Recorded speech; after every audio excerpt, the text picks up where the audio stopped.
Assalamualaikum warahmatullahi wabarakatuh. Jumpa dengan saya, Rahma. Topik kali ini adalah wawancara dalam ilmu psikologi. Kalau kita berbicara tentang proses wawancara itu sendiri, wawancara itu sering dilakukan oleh banyak orang setiap harinya tanpa disadari. Contohnya, saat mahasiswa bertanya pada dosen tentang materi yang belum dipahami untuk mendapatkan penjelasan yang mudah ia cerna.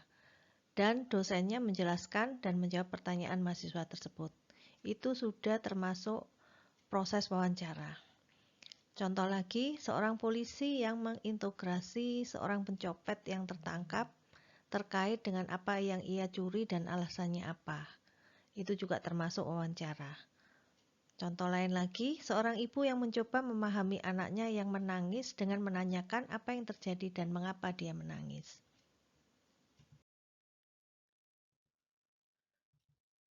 Nah, wawancara itu sendiri merupakan suatu proses yang dilakukan oleh dua orang atau lebih. Ada proses imbal balik, bertanya dan menjawab. Bentuk komunikasi dua arah yang memiliki tujuan. Setiap wawancara melibatkan komunikasi, tapi tidak semua komunikasi adalah wawancara. Lah, contohnya adalah ketika saya berbicara untuk kesenangan, menanyakan bagaimana ini bagus atau tidak, terus kemudian ayo kita pergi jalan-jalan. Ini sebenarnya adalah komunikasi, tapi ini bukanlah suatu wawancara. Sementara perlu diingat bahwa tujuan wawancara adalah untuk mendapatkan data yang diperlukan. Wawancara sendiri itu membutuhkan suatu keahlian. Karena kenapa? Tanpa keahlian, ini hanya akan mengungkapkan hal-hal yang sifatnya permukaan saja. Oleh karena itu, perlu kita memahami metode wawancara untuk mendapatkan data yang akurat. Data yang akurat itu memiliki validitas dan reliabilitas, dan sifatnya juga mendalam. Ini proses dari wawancara itu sendiri. Wawancara menurut Stewart dan Cass tahun 2008 diartikan sebagai suatu interaksi yang di dalamnya terdapat pertukaran atau sharing aturan, tanggung jawab, perasaan, kepercayaan, motif, dan informasi. Wawancara melibatkan komunikasi dua arah antara dua kubu dan adanya tujuan yang akan dicapai melalui komunikasi tersebut. Wawancara merupakan salah satu metode pengumpulan data.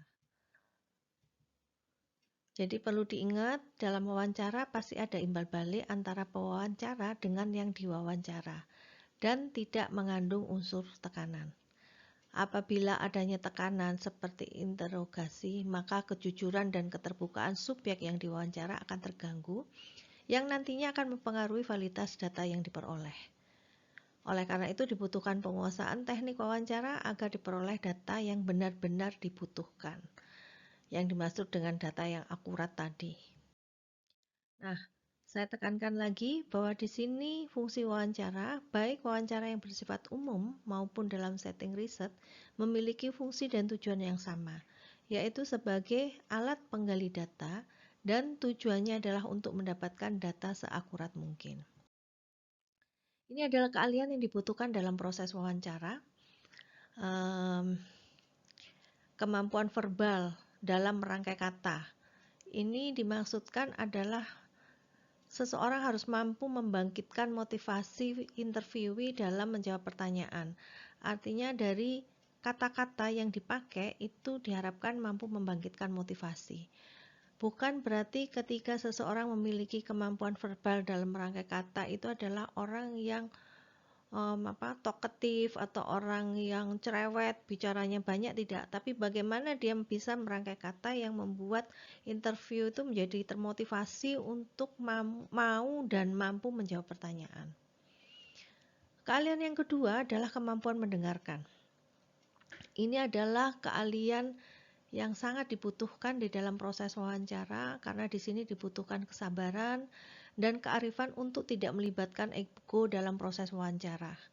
Jadi kadang-kadang dalam proses wawancara karena kita lebih tahu, misalnya memiliki pengetahuan yang lebih dari orang yang kita wawancara.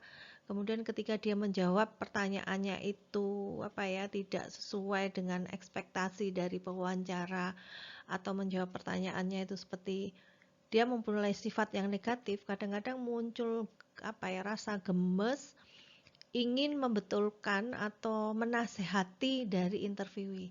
Nah, ini yang perlu disadari bahwa itu tidak boleh terjadi. Jadi benar-benar kita punya kemampuan dalam mendengarkan sebagai pewawancara. Yang ketiga adalah kemampuan berempati, merasakan apa yang dirasakan orang lain untuk bersikap tepat atas perasaan tersebut, sehingga kita mampu memahami sebenarnya apa sih yang dirasakan oleh interviewee. Yang keempat adalah kemampuan menangkap isyarat nonverbal, jadi termasuk ekspresi wajah, sikap tubuh, intonasi suara, bisa jadi gerakan-gerakan tubuh itu, supaya kita tahu apakah pada saat kita melakukan wawancara itu ada reaksi emosional yang mengharuskan kita untuk berhenti atau kita tetap meneruskan wawancara tersebut. Kemudian yang kelima adalah kemampuan menarik kesimpulan.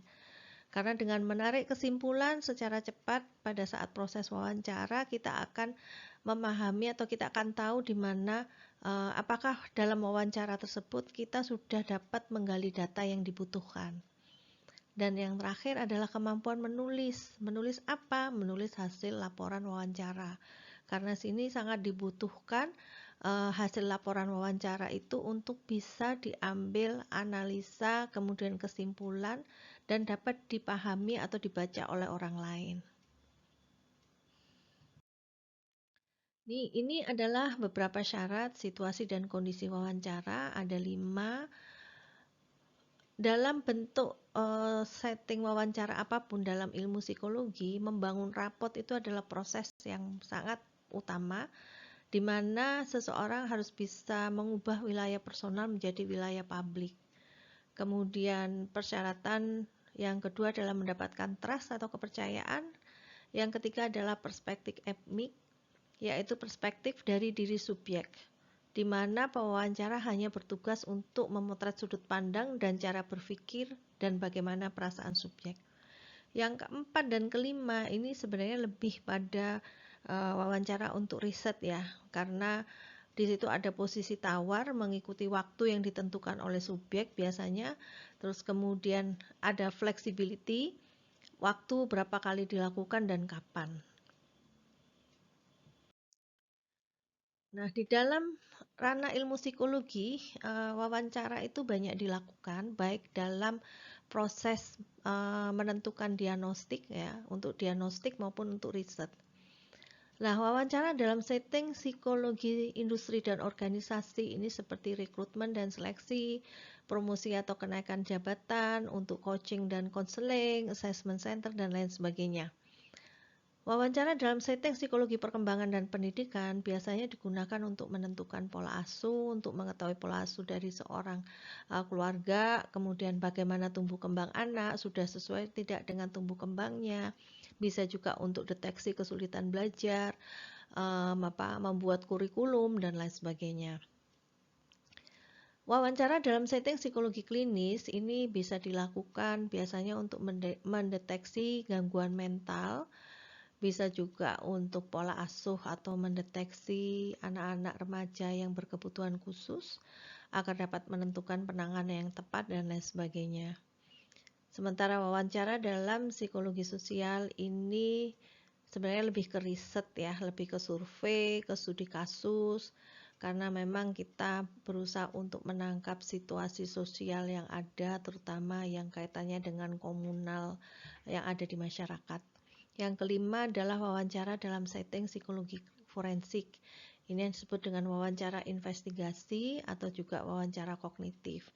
Ini memang butuh sesuatu yang lebih spesial ya, karena di wawancara forensik itu biasanya yang dilakukan wawancara terhadap para saksi, di mana saksi itu kadang tidak melihat gambaran suatu peristiwa secara utuh karena memang dia tidak disiapkan untuk melihat suatu peristiwa. Jadi kadang-kadang ada terjadi trauma, bukan trauma ya, shock akibat apa yang dia lihat, sehingga apa yang dia ingat itu belum tentu juga itu yang terjadi. Sehingga beberapa saksi di interview atau di wawancara, kemudian tugas dari pewawancara adalah menemukan gambaran secara umum dari kepingan-kepingan informasi yang ada. Jadi bagaikan kita mengumpulkan kepingan puzzle tanpa ada gambaran yang jelas, puzzle-puzzle ini nanti akan jadi gambar apa.